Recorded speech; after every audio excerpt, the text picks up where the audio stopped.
Welcome to the Get Published podcast, sponsored by Brodie Consulting Group. To get more information about our coaching, publishing, executive ghostwriting, and podcast production services, go to getpublishedpodcast.com. Welcome to the Get Published podcast. My name is Paul Brodie, and I am proud to serve as your host. And today we have another amazing guest.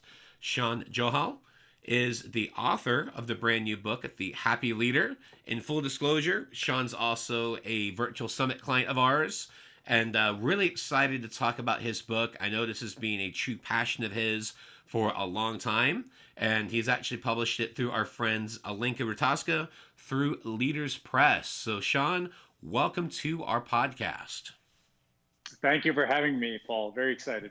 Well, this is fun. We actually get to talk about books instead of summits. So this will be a nice little transition.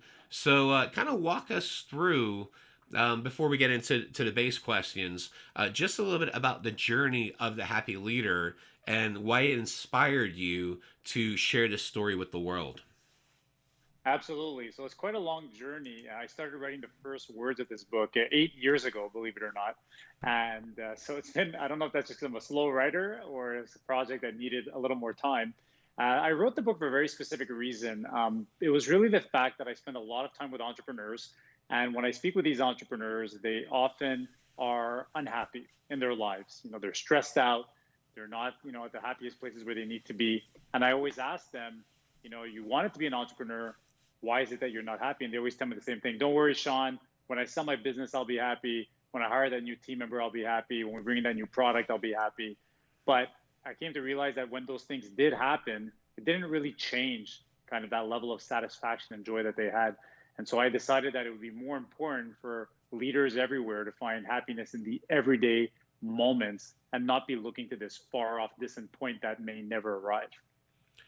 Yeah, and I think that's the biggest thing. And I know we had a similar review when you were part of our Get Published Summit. And that's exactly what it is. I mean, and I've had that problem myself, as we talked about. It's one of those things where you think, okay, when I get to this point, I'm going to be a little more happy, a little more relaxed.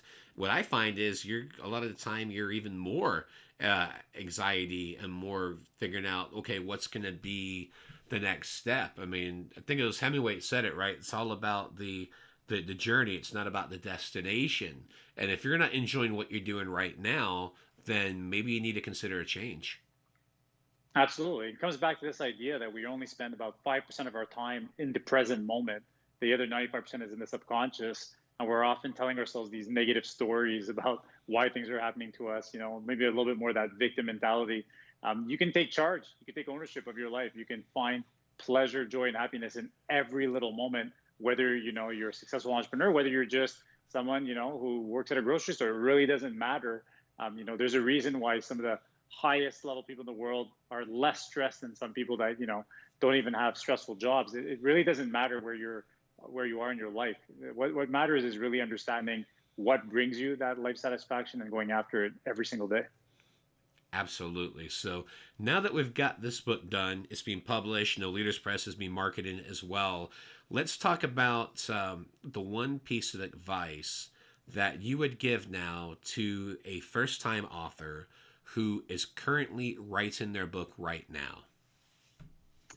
It's a great question. My number one piece of advice would be don't give up. I gave up many, many times along the way, and it took a global pandemic for me to jump back in and really get that last 5 to 7% done, which I think is the hardest. When you're really kind of just writing, and then you have to get down to the nitty gritty details. It'll happen.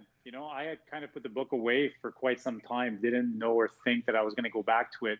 But then something did occur. It really forced my hand in a great way, in a positive way. And I was able to really dig deep and get that last part completed. So I think there are moments when you're writing a book, and you would know this, Paul, you're a published author. You get discouraged, you get down on yourself. You think to yourself, I'm an imposter. Why me? Why would anybody read my book? And I think you have to try to get through that and really tell yourself, what, I do have a message to tell out there. I want to get this book out there, because I see so many people just writing, but it doesn't get to that completion stage, which I think is just so important. So the advice would definitely be don't give up. You have it in you, keep going. Well, and I think that's the biggest thing. It's really, Lao Tzu said it best. It's a quote I share all the time, and that is that the journey of 1,000 miles begins with the first steps. Just get started. But then to connect with that is just realizing done is better than perfect, because I think so many people struggle with imposter syndrome. And the thing is, if you got something great to share with the world, then you are an expert. And what makes you an expert? Well, you wrote a book about it, because that really Yeah. does, certify what you're doing in your own journey. And that's the thing. People want a story that they can connect with. They want to know personal stories, want to know the struggles. Nobody lives a perfect life. We all know that. So why not get out there, share your philosophy, share your views. And if you can help one person, I always call it the power of one. If you can help one person, then you've accomplished your goal. Absolutely. I think it's really important for everyone to realize that each one of us has a message. We all have a story. We all have something that we can give. And if you've taken the time to start writing, it means you do believe that, right? You've already got that mindset. And so the key is seeing it through, because I see so many people start writing. The number of people have told me, oh, I'm writing a book. And then I never hear anything of it, and I was that person, right? I started 8 years ago and I told people I'm writing a book. I think people are a little shocked to see that it's finally coming out now. But I think it's important for people to get to that completion stage for sure. Well, what do you feel is the hardest parts about getting published? So this can be anything about the process, the editing, proofing, formatting, cover design, and I know you utilize Leaders Press, so obviously it's a little smoother process to say the least. But what did you find to be the hardest part about that process once the book was completed?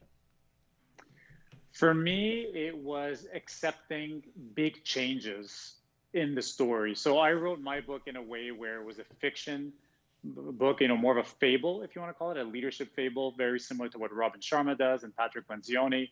They've inspired me greatly. So I wrote it in that format, and the story had some significant holes and gaps in it as I wrote it. And the editor brought this up to me and said, well, this doesn't work. That story, this thing is too dark. This part needs to be changed. And there were some very big changes. And it took me several weeks to come to terms with it, because it was my original story. I felt it was being transformed. I thought it was being changed quite a bit. And I didn't like it. I didn't like having to do that. But at the end of the day, because the editor was so strong, it made me realize, what, this person is right. These ideas don't actually work. There is a gap. It won't make, coherent sense for the reader. And so I had to accept those changes, again, adapt them to my own style, but being able to be open-minded. I think a lot of people will be stubborn and may not be willing to make those changes. A lot of times as a first-time author, I don't think you'll have all the answers. I think you have to trust the experts. And I always try to do that. I always try to trust the experts. It's hard, especially when you're deep into it and your whole mind, body, and soul are dedicated to this book. But for me, it ended up working out really, really well, even though at first I didn't agree. Well, I think that's the biggest thing, especially when you're working with a publisher that has proven systems, because that's one of the things that we always talk about with our publishing business. Everything's systemized. The main thing that we ask any client before we even onboard them is that, trust the process. As long as you trust our proven system, then you're going to be fine. But understand that we are going to be direct with you. And of course, I know working with a Lincoln, she has that same style. She's direct and to the point, because our goal is to make sure that you have the best book possible. And sometimes we have to show a little bit of tough love with that. And we establish those expectations immediately. So anytime we're getting through that onboarding side of it, we're like, hey, this is what's going to happen. This is the process. This is the timeline. Everything's laid out. But just understand that we are going to be direct, and there may be changes that are needed with your book. And I think if you establish those expectations early, then it just makes it a lot easier.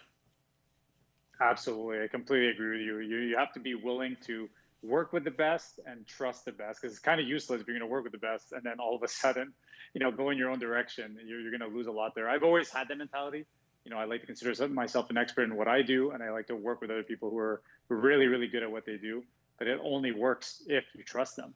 So you do have to have that open-mindedness and trust. Exactly. And that kind of brings me to actually the first summit we did for, we've got two with you, but that first one where I mentioned to you, hey, start with the first two speakers and you'll get another 20. And you're like, dude, you're crazy. There's no way I'm going to be able to turn two people into 20. And then what happened? Not only did you hit 20, you hit more than 20. And then when you filmed that testimonial video for us, it was great because that's exactly what you talked about. Because the whole point of emphasis was trust the process. Yeah, we hit 29, and I had Yep. another, I'd say about a dozen more speakers that would all have been fantastic. And as a matter of fact, I was telling you, I regretted, and everyone was a great participant, but I regretted going too fast because I actually just started saying yes to everyone at that point, trying to fill up the speaker grid, thinking that it would be tough. But it's true, it actually isn't. Once you really start being more picky, you could actually, those amazing contacts help you. You have to trust the process. I've learned that along the way with you, that's for sure. Absolutely. Well, let's talk about marketing. So please share a marketing strategy that you have used in your book launch that has worked well. So for us, the book launch was really in two different parts, right? We have Leaders Press that does their marketing part, and then we end up doing our own marketing pitch, which was actually equally as successful. This is just a week ago, right? We're still really into the launch. Basically, one big thing was I have a pretty vast network, but I made sure that every single person in my network, joint venture partners, but also, a lot of just friends and family were on board and were going to be committed to helping us promote this book. So we got a lot of people on board, so much so that we were able to hit the bestseller categories in the first couple of days in Canada, which wasn't even supposed to happen, really. Mostly supposed to happen in the US. So that was, very, very positive. I did another thing which I really liked. We held and I would recommend this to everybody. We held a virtual book launch, obviously virtual because that's what we're doing these days. But now that it was virtual, I think it worked out better because I was able to bring in three absolutely world-class speakers. So I had Robert Mulholland, Robert Glazer, who's a USA Today bestselling author, and Julia Pimsleur, who's the founder of $1 Million Women. I brought them into a happy leader panel for about 30 minutes, where each person for 15 minutes told their story and answered questions for guests and our participants. And so that virtual launch was actually a really successful thing where we had, several hundred people attend and really support the book thereafter. But they were coming to an event that actually had tremendous value. And to me, that was the big deal. I wasn't just asking them to show up for my event. Yes, I spoke a little bit about the book, but most of it was them learning from three other incredible world-class experts. And I think that's going to be the hook for this show, hosting a successful virtual book launch. Because the thing is, yes, are things changing right now for the better? Absolutely, globally. But the thing is, we're still going to be in this for a while. And the other side of that is the fact is people have gotten used to virtual. I mean, we built an entire virtual summit business during the pandemic. It's not going anywhere. And I think there's people that really like the virtual book launches. So tell us a bit more about that process and then the work it took to get to that point. Because as you know, it's all about execution. And clearly you executed a highly successful virtual book launch.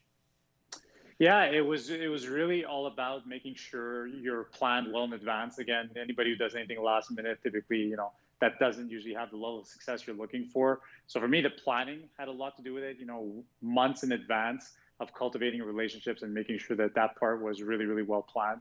So yeah, I would definitely highly recommend, a lot of preparation going into it. And again, like you really have to scour your network. You have to talk to all the people that you know. What I notice people doing is often and I did this with the first summit, is that you're kind of afraid to reach out to somebody. You think, oh, I'm not at this person's level. I'm not going to ask them to be part of this. And then all of a sudden, when you have the courage to reach out and do so, all of a sudden you get this amazing result, which seems to have happened in most cases.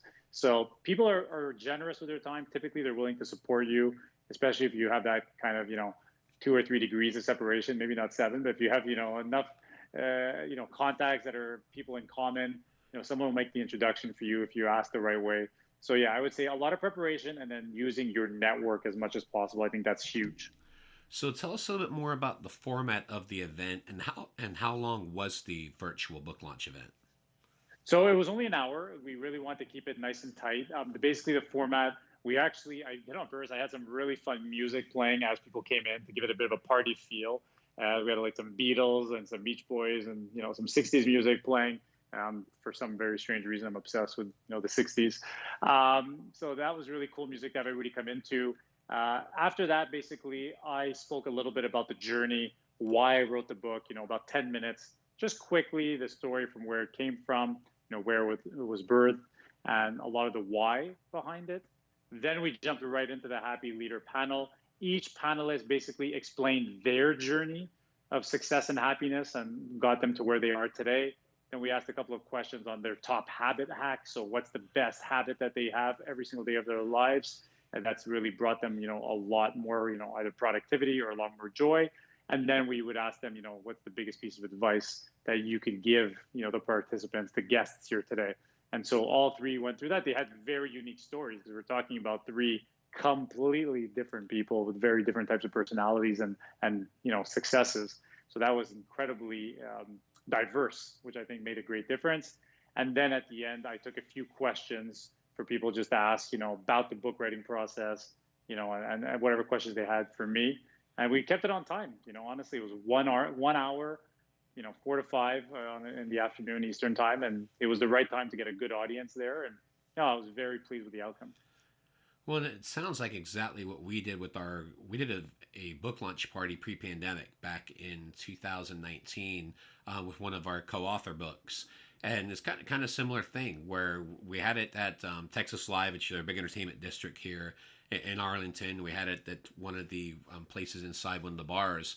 And it was great because, we had that initial intro, we had the Texas Live people talk for a little bit. But one of the main things that we did, which connects with what you did, that was have a panel of experts and basically interviewed them about their journeys and some of the nuggets of wisdom that they had, and then having them share that, and then kind of wrapping it up. Same thing. We roughly did it in about an hour to 90-minute timeline, and you can totally do that virtually. Anyone can, because, how are they connecting? Usually via Skype or usually via Zoom, where you could have people from literally all over the world as part of this virtual book launch event or party, however you want to call it, and it can be successful.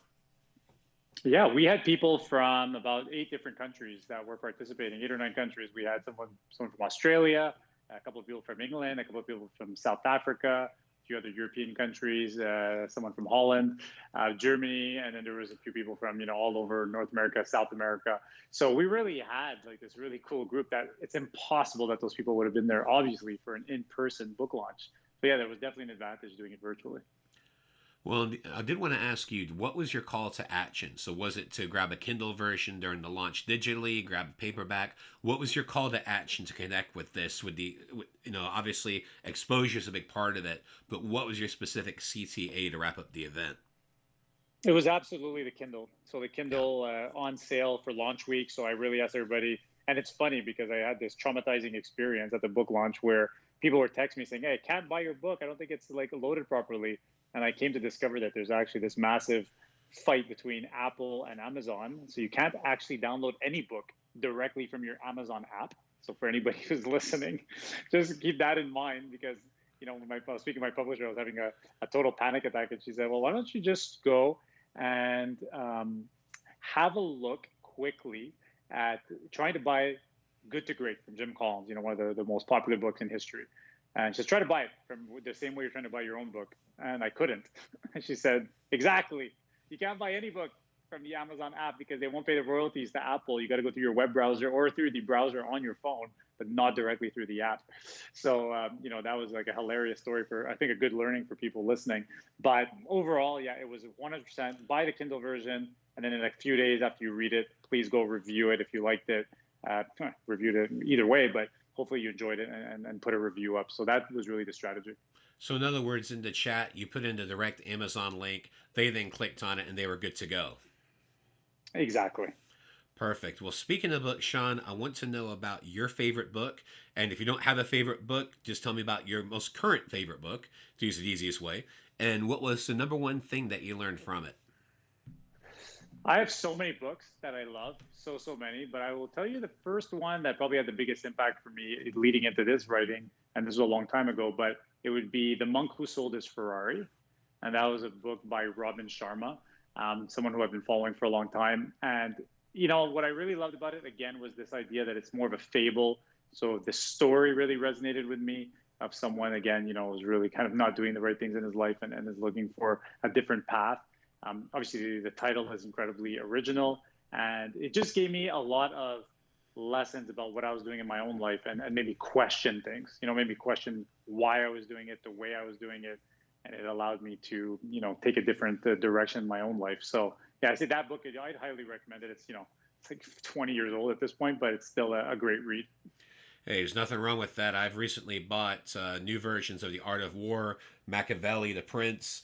So, books are timeless. So it doesn't matter how old they are. If they got great information, then go for it. And I actually just typed that in my phone as you mentioned that. I'm going to grab that copy today, because one of the things that I do now is when I'm doing my daily workout is I'm reading. And amazingly enough, during these workouts, I've read 8 books already this year. So I always love these recommendations. Wow. So immediately I typed in The Monk Who Sold His Ferrari by Robin Sharma. I'm going to go check that out. Sounds like a great option. Awesome. You'll enjoy it for sure. Well, let's talk about your favorite quote. So what is your favorite quote and why? And same thing, if you don't have a specific one, then just tell us about your most recent one. I do have a very specific one, and it led into the one me writing this book. So it's from the famous Toni Morrison, and she had this great quote where she said, "If there is a book that you want to read, and it has not been written, then you must write it." Mm. And so I always thought that was very powerful, because I thought to myself, I'd like to read a book about happiness and leadership, and specifically how to get that done. And I didn't feel any book really addressed the type of topics that I wanted to learn about. And so that was the main reason I wrote my book, to say, you know what, why don't I give people a different idea a little bit of how to be a happy leader in life. So yeah, I thought I took her quote actually literally and applied it to my own life.